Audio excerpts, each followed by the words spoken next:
R D Burman ने क्या ये गाना मजबूरी में रफ़ी साहब से गवाया? क्या ये गाना पहले किशोर दा के लिए बना था, बाद में रफ़ी साहब से इसको गवाया गया, वो भी मजबूरी में? आर डी बर्मन साहब क्या रफ़ी साहब से इस गाने को गवाना ही नहीं चाहते थे? कौन सा ये गाना था? क्या ये पूरा किस्सा था? किस फिल्म का गाना था? आज इस पर बात करेंगे। दोस्तों, चैनल पर नहीं तो चैनल को सब्सक्राइब कर लीजिएगा, बेल आइकन भी प्रेस कर लीजिएगा ताकि नोटिफिकेशन आप तक पहुंचती रहे। नमस्कार, मैं महेश कोहली बॉलीवुड संगीत के सफर से।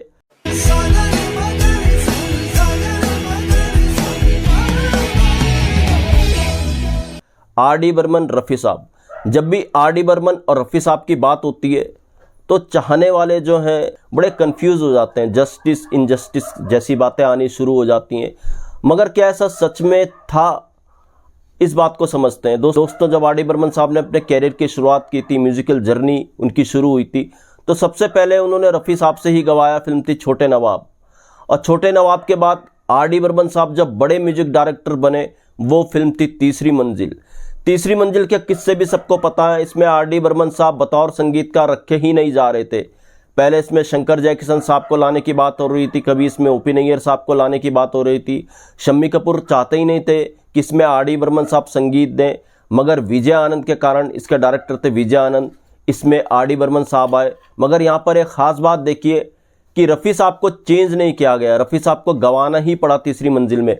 और तीसरी मंजिल के गानों ने जो कमाल, जो धमाल मचाया, वो सबको मालूम है। और तीसरी मंजिल के बाद आर डी बर्मन साहब को जो मकाम बना म्यूजिक इंडस्ट्री में, वो भी सबको मालूम है। बहुत बड़े म्यूजिक डायरेक्टर बन के वो उभरे और बात तक रहे। तो आर डी बर्मन साहब रफ़ी साहब के कारण ही बहुत बड़े संगीतकार बने। तीसरी मंजिल के गानों ने जो धमाल, जो कमाल किया, वो बात किसी से छुपी नहीं है। और कई इंटरव्यूज़ में अपने आर डी बर्मन साहब ने भी इस बात का जिक्र किया। बाद आता है 69 में जब आराधना आती है, तो लोगों का ये मानना हो गया कि आर डी बर्मन साहब और किशोर कुमार साहब की ट्यूनिंग बड़ी अच्छी बन गई। तीसरे राजेश खन्ना साहब, इनकी तिगड़ी अच्छी बनी। 70 के दशक में आर डी बर्मन साहब ने किशोर कुमार साहब के साथ एक से एक नायाब गाने दिए।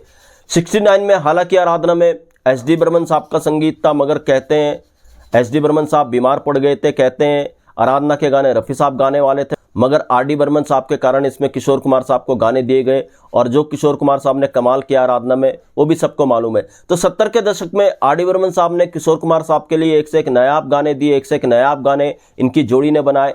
मगर यही वो 70 का दशक था, आर डी बर्मन साहब के लिए रफ़ी साहब ने भी एक से एक नायाब गाने दिए।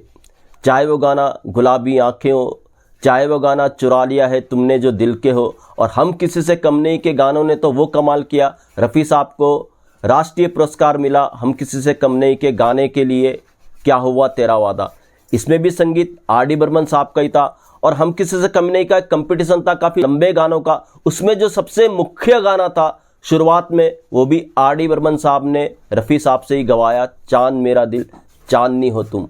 तो शायद ऐसा लगता है रफ़ी साहब और आर डी बर्मन साहब को लेकर के उनके चाहने वाले ही कंफ्यूज रहे, संगीतकार बिल्कुल भी कंफ्यूज नहीं थे सिंगर्स को लेकर के। मैं ये क्यों कह रहा हूँ, यही सब कुछ जो मैं किस्सा आपको सुनाने जा रहा हूँ इस किस्से के अंदर है।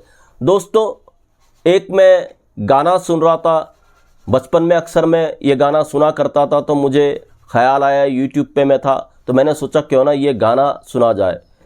ये गाना 1982 में फिल्म एक आई थी, उसका गाना था। जितेंद्र और परवीन बॉबी इस फिल्म में थे।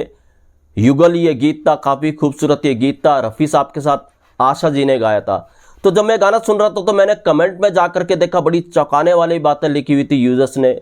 एक ने लिखा हुआ था, अरे ये गाना तो किशोर कुमार साहब का था, मगर इसको रफ़ी साहब से गवा दिया गया। ये ऐसा लगता है किशोर कुमार साहब की आवाज़ में अच्छा लगता है, रफ़ी साहब ने कैसे गा दिया। कुछ ऐसे कमेंट लिखे हुए थे। एक कमेंट उसमें ऐसा था कि ये गाना आर डी बर्मन साहब ने रफ़ी साहब से इसलिए गवाया कि प्रोड्यूसर इस फिल्म में चाहते थे कि ये गाना रफ़ी साहब गाएं, जबकि आर डी बर्मन साहब ने ये गाना बनाया था किशोर कुमार साहब के लिए। तो क्या ये बात सही है? तो ये फिल्म है रक्षा, जो 1982 में आई थी, और ये युगल गीत था रफ़ी साहब और आशा जी का, मैं चलता हूँ मुझे जाने दो। मैं चलता हूँ मुझे जाने दो। जितेंद्र साहब और परवीन बॉबी जी पे फिल्माया गया है।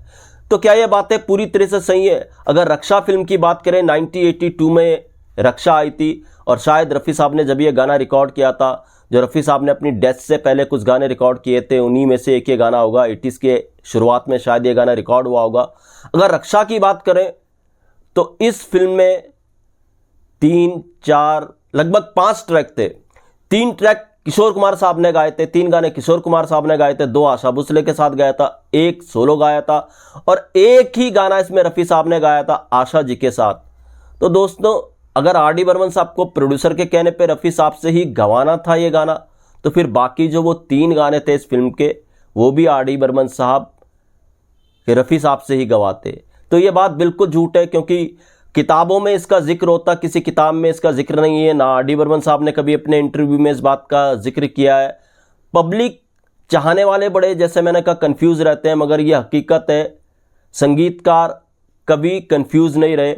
आर डी बर्मन साहब हो चाहे लक्ष्मीकांत प्यारेलाल साहब हो, इन्होंने अपनी ज़रूरत के हिसाब से गायकों को इस्तेमाल किया। लक्ष्मीकांत प्यारेलाल की ट्यूनिंग कहते हैं रफ़ी साहब से अच्छी थी, मगर किशोर कुमार साहब से भी उन्होंने लाजवाब गाने गवाए। ये कभी बंधन में रहे नहीं।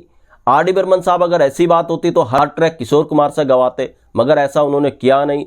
तो संगीतकार कभी सिंगर को लेकर कंफ्यूज नहीं रहे। और मैं जिस गाने की बात कर रहा हूं, मैं चलता हूं मुझे जाने दो, बिल्कुल रफ़ी साहब के लिए आर डी बर्मन साहब ने ये गाना बनाया। और रफ़ी साहब ने जिस तरीके से जिस मूड से ये गाना गाया, वो कमाल था। वाकई जितेंद्र साहब पर यह आवाज़ खिलकर आ रही है रफ़ी साहब की। जिस तरह जितेंद्र साहब के लिए गाते थे अलग अलग सिचुएशंस में, उसी तरीके से इस सिचुएशंस में ऐसी आवाज़ रफ़ी साहब की बन रही थी। जो उन्होंने आवाज़ दी जितेंद्र साहब पर बतौर पार्श्व गायक, वो बड़ी परफेक्ट थी, में कोई शक और सुबह वाली बात नहीं थी। तो दोस्तों, ये था एक गाने का किस्सा। कुछ यूजर्स ने ऐसा लिखा था कि ये गाना ज़बरदस्ती आर डी बर्मन साहब ने रफ़ी साहब से गवाया है, तो मैंने सोचा इस पर वीडियो बनाना चाहिए और मैंने ऐसी बात की ताकि कन्फ्यूज़न है लोग साहब, आर डी बर्मन, किशोर कुमार और लक्ष्मीकांत प्यारेलाल, इन सबको लेकर के वो हम दूर कर सके वीडियो के ज़रिए। ऐसा कुछ भी संगीतकारों के बीच में नहीं था।